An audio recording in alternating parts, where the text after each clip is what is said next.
ý cho mẹ phong hiền có muộn đầu nụ mau giờ giờ có lúc xe thầu mù lại lò chỉ sao tôi xe mò vì giờ ba ta muốn thiên giàu vì giờ cho chúa ba thiên rèn cho mẹ phong hiền vì giờ luôn nia chỉ tỏ lối sống để thiên lịch khởi đầu tiên này cho cái khó xíu giờ ô lịch cho lần chè nhưng yo chỉ dùng lúc xe nào liao mẹ đi mua ở chợ in trên mua sữa có lúc mẹ số luôn chỉ đi plop plei họ có lúc xe luôn chỉ mua giờ chỉ mua nu cho các tàu xin chỉ đùa có tự nhiên bỏ lại hai tia có giờ plop plei cho hôn cho nằm mù ở chợ khất thì lịch đã cùng nhau tàu con để tham mi chờ nó có bữa bỏ hai tia cụ tàu có ok có cảnh gì hậu chờ là mẹ lên mua lúc xưa họ nó chỉ muốn có chuông rồi hôn đó na muốn nhớ đầu chuyện tôi chạy tới từ lò có buồn nó lúc xưa ở ta đã hú con ta nó chỉ nó na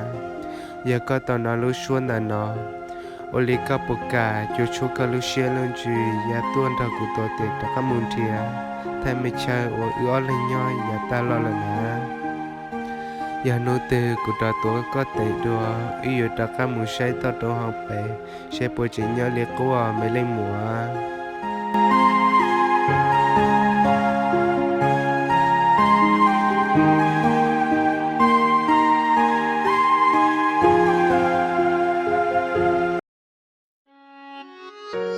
mỗi ta kỳ thao sơn gió lâu nô ta liệp lý bùa tìm bông đâu giờ nó ý xua mẹ nhộm mà lẽ qua bé ra đó lên nhẹ lên chỉ lúc xuống ngày bé ta kỳ tỏ can đã giờ mong bé thia lo tua yêu ba bờ luôn sân si giá tên nua tua ta lên nhẹ lên chỉ lúc ngày trò tới ta số lên số từ lúc xuyên chờ chỉ mong bé cho xong đó tua tỏ ca yêu cho ấy để chia ta tới trong plà yêu ôm mẹ can gión trong nhẹ nhưng tại do đi chỉ tao một đùa nhớ trò luôn đi tên nó và trò mày lên nửa mong lu xe luôn dừng dành ta dùng tại do đi tao trong họ bền phào mày lên nụ mong xã do là món xe thế li cha giao hoài tia mày lên mùa tụi mày cái liệt tọt xin co ôn câu nhớ tụi mày rồi rong câu li co và tao mua mong giò mày lên một thế li tế hai tia.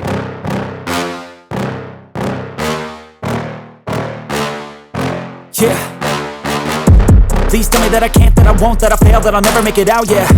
Please tell me all the bad, never good, fill my head full of every single doubt, yeah. Please say any negative thoughts, I pop off when I hear people say I cannot. I get off to the thought of proving everyone wrong, I won't stop to the top, so you better back off and get lost. I'ma stay loud, stay proud, never running out, never heading south. I'll be spreading out, call it word of mouth, can't put me down, I'll be getting loud. You can have big doubts, not what I'm about, have your fucking clout, it be raining now, I keep making sound, go another round, bitch I'm legend bound, can't stop me now.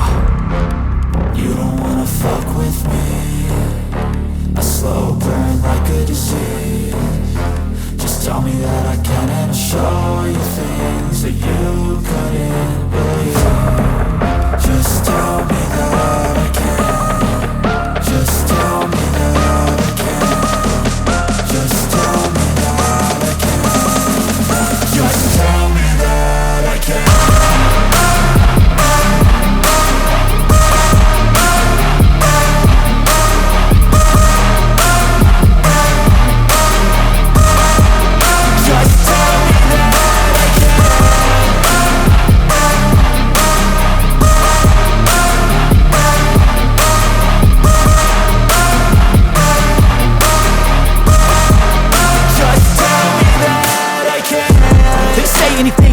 Cause I just wanna hear it out your mouth, yeah.